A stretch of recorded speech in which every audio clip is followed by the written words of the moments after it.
दोस्तों, जय जय भारत। आप सभी का हार्दिक स्वागत है आपके अपने YouTube चैनल में। साथियों, जिसको बहुत लंबे समय से इंतजार था, आज मैं उसी पर वीडियो बनाकर लाया हूं, यानी 8 CPC का प्रीमियर स्ट्रक्चर। तो साथियों, मैं दो टेबल समझाऊंगा आपको। पहला जो पे मैट्रिक्स है, जो अभी सर्विस कर रहे हैं, और जो पेंशन आएंगे उनका रैंक वाइज उनकी 7 CPC में कितनी बेसिक थी और 8 CPC में कितनी हो जाएगी। जैसा कि कल मैंने आपको बताया था कि वित्त मंत्रालय से ये क्लियर हो चुका है, निर्धारित हो चुका है कि आपको 8 CPC में 1.92 के फिटमेंट फैक्टर के हिसाब से लाभ दिया जाएगा। तो साथियों, ज्यादा लंबी वीडियो नहीं करेंगे, बिना देर के। सभी को इंतजार है कि हमारी पेंशन कितनी बढ़ जाएगी, हमारी सैलरी कितनी बढ़ जाएगी। तो पहला मैं बताऊंगा आपको पे मैट्रिक के हिसाब से कि जो सर्विस कर रहे हैं उनकी पे कितनी बढ़ेगी, और फिर मैं दूसरी टेबल आपको दिखाऊंगा OROP3 टेबल के अनुसार हमारी पेंशन कितनी बढ़ जाएगी।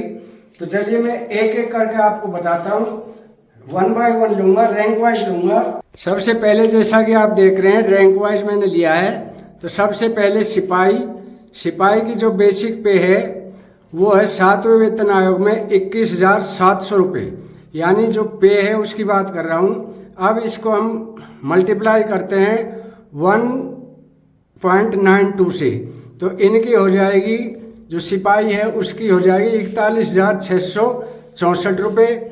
अब इसमें हम बात करते हैं MSP की।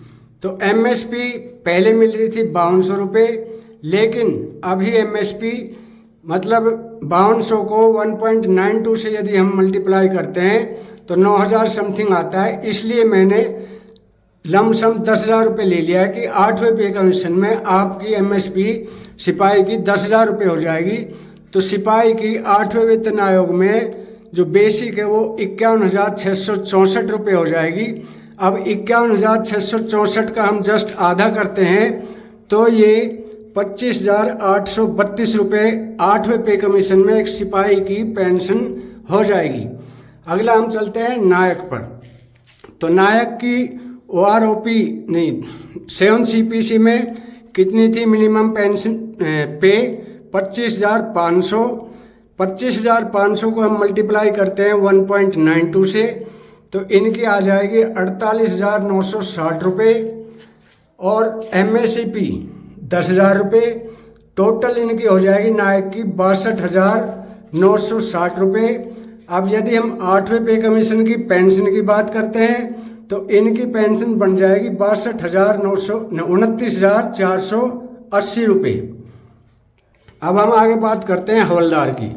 तो हवलदार की जो 7वां पे कमीशन है उसके अंदर उनकी मिनिमम पे रखी गई थी 29,200 रुपये।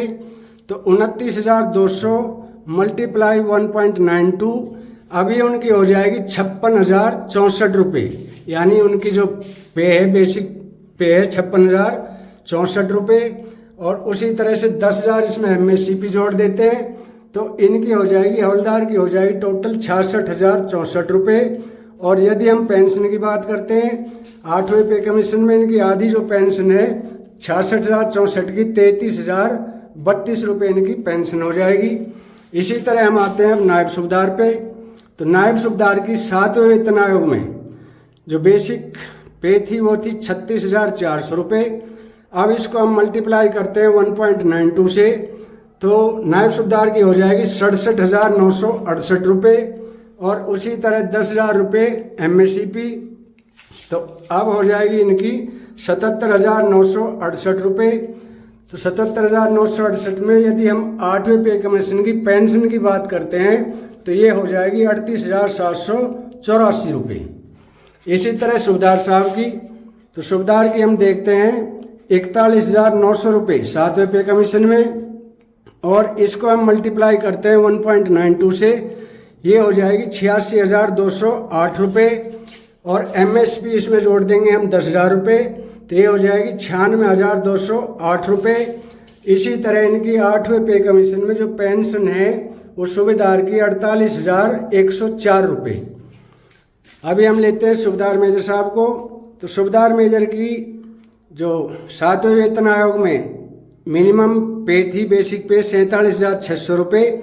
अब 47,600 को हम मल्टीप्लाई करते हैं 1.92 से, तो ये आ जाएगी 91,392 रुपये।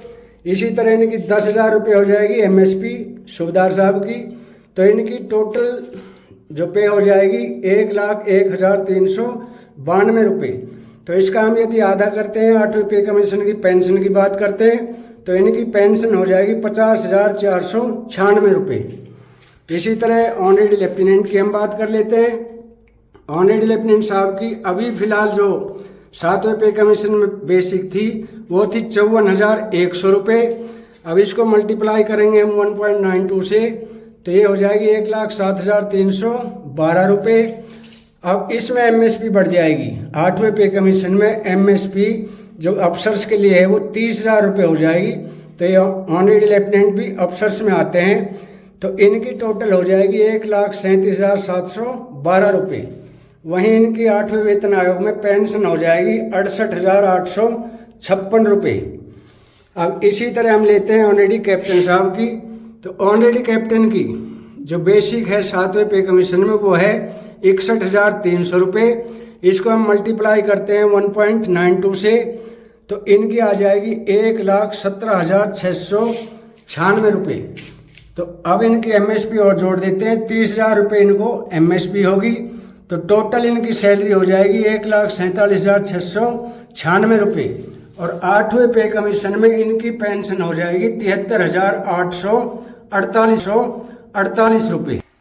तो साथियों दूसरी टेबल मैंने ये बनाई है पेंशनर की, जो OROP 3 टेबल के हिसाब से जो पेंशन ले रहे हैं। अभी फिलहाल जिसकी पेंशन है वो, जैसे सिपाही की जो OROP 3 में पेंशन है वो है 20,463 रुपये। और इसको यदि हम 1.92 से, यानी 8वें वेतन आयोग में कितनी हो जाएगी, इनको 1.92 से हम मल्टीप्लाई करते हैं, तो एक सिपाही की 8वें पे कमीशन में जो बेसिक पे है पेंशन है वो हो जाएगी 39,289 रुपये। इसी तरह नायक का लेते हैं, तो नायक की मिनिमम पेंशन है जो OROP टेबल नंबर 3 के अनुसार 23,169 रुपये। अब हम इसको मल्टीप्लाई करते हैं 1.92 से, तो इनकी हो जाएगी बेसिक पेंशन 45,253 रुपये। इसी तरह लेते हैं हवलदार साहब की। तो हवलदार की OROP टेबल नंबर 3 के अनुसार जो बेसिक पेंशन है वो है 24,763 रुपये। अब इसको हम मल्टीप्लाई करते हैं 1.92 से, तो इनकी आ जाएगी 47,545 रुपये। इसी तरह लेते हैं नायब सूबेदार साहब की। तो नायब सूबेदार साहब की OROP टेबल नंबर 3 के अनुसार 26,825 रुपये बेसिक है। इसको हम मल्टीप्लाई करते हैं 1.92 से, तो इनकी आ जाएगी 51,504 रुपये। उसी तरह से हम लेते हैं सूबेदार साहब की। तो सूबेदार साहब की जो OROP टेबल नंबर 3 के अनुसार अभी बेसिक है 31,500 रुपये। अब इस 31,500 को हम मल्टीप्लाई करते हैं 1.92, यानी कि ये फिटमेंट फैक्टर है, ये क्लियर हो चुका है कि 1.92 ही फिटमेंट फैक्टर मिलेगा। तो इससे हम मल्टीप्लाई करते हैं इस बेसिक को, तो सूबेदार साहब की आ जाएगी 60,480 रुपये, यानी 60,480 रुपीज़। अभी हम लेते हैं सूबेदार मेजर साहब की। तो सूबेदार मेजर साहब की OROP टेबल नंबर 3 में 34,425 रुपये, और इसको हम मल्टीप्लाई करते हैं 1.92 फिटमेंट फैक्टर से, तो इनकी हो जाएगी 66,096 रुपये। तो साथियों ये पूरी टेबल मैंने आपको दिखाई, तो साथियों ये पूरी टेबल मैंने आपको समझाई है। तो इसके अंदर आज सभी का डाउट क्लियर हो जाएगा। सबको ये था, सब मुझे कमेंट करके डालते थे कि सर हमारी कितनी बढ़ जाएगी, 8वें वेतन आयोग में कितनी बढ़ जाएगी। तो मैंने एक एक डिटेल सिपाही से लेके ऑनरेडी कैप्टन तक एक्यूरेट निकाल दिए, यानी जो सर्विस कर रहे हैं उनकी पे मैट्रिक्स भी, और जो पेंशनर हैं उनकी 1.92 के हिसाब से कितनी बढ़ेगी, सारे डाउट क्लियर हैं। इससे एक पैसा भी ऊपर नीचे नहीं होगी। तो ये साथियों वीडियो अगर अच्छी लगी हो तो वीडियो को लाइक शेयर और सब्सक्राइब अवश्य करें, ताकि हम हर नई अपडेट से आपको अतिशीघ्र अवगत करा सके। आज के लिए इतना ही, कल फिर मिलेंगे इसी तरह की किसी नई व अन्य जानकारी को लेकर। तब तक के लिए जय हिंद, जय भारत।